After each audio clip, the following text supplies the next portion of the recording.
One evening, a woman was walking home along a quiet country path.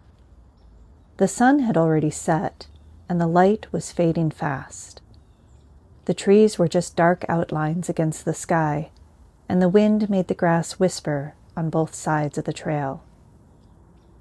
She'd always been a little anxious about walking alone at night. Every sound made her tense. The rustle of leaves could be footsteps. The crack of a branch, the flutter of a bird, each one felt like a sign of danger. Her heart raced. She told herself not to worry, but her thoughts kept spinning, finding new shapes for old fears. As she rounded a bend, she suddenly stopped. There, stretched across the path ahead, was a snake, thick, coiled, and perfectly still. Her breath caught in her throat. She froze, afraid to move forward or to turn back. Her mind went straight to panic. What if it was poisonous? What if it struck before she could get away? Her fear felt alive, real, tightening her chest. But then she noticed something. The shape didn't move.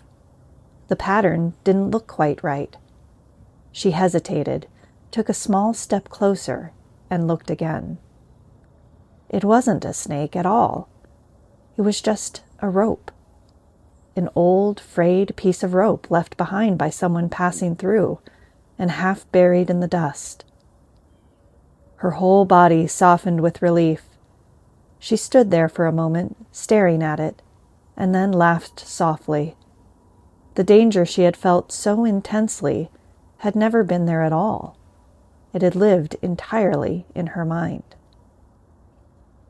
As she walked on, she thought how many times her mind had done this, how many times it had turned harmless things into threats, how her anxiety could make the world seem darker than it really was. She realized that most of her suffering wasn't about what was happening around her, but about what she imagined might happen. The snake had lived only in her mind. By the time she reached the end of the path, the night seemed gentler. The path was the same, but something inside her had shifted. The air was cool, the stars were beginning to show, and she felt a quiet kind of relief. She understood now that when she looked clearly, when she paused and breathed and truly saw, so many of her snakes would turn back into ropes.